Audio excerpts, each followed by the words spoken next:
And the minor opposition People's Party is in crisis mode over a widening and potentially devastating scandal.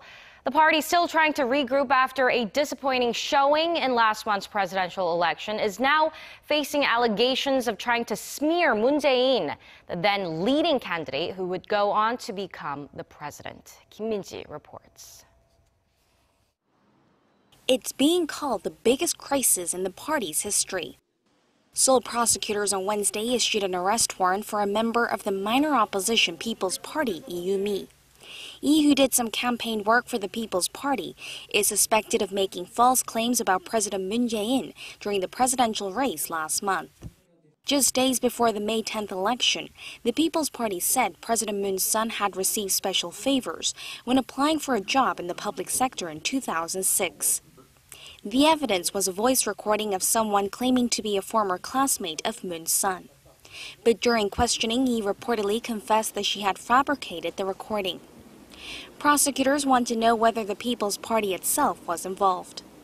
They raided Iumi's workplace and the home of another, Lee Jun-seo, a former member of the party's decision-making body, and who some reports say may also have played a role in the scandal.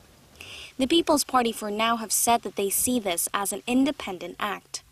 People's Party lawmaker Lee Yong-ju held a press conference on Wednesday, where he revealed text message exchanges between the two suspects that indicate the deception was the work of Lee alone.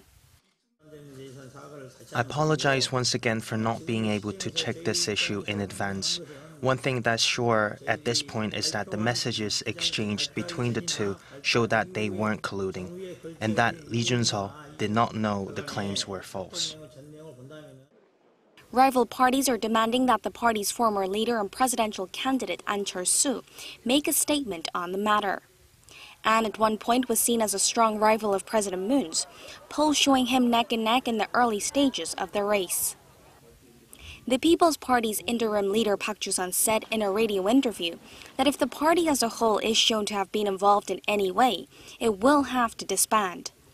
Besides the probe by prosecutors, an investigation team has been launched within the party, which has promised a thorough investigation into the matter. Kim Min-ji, Arirang News.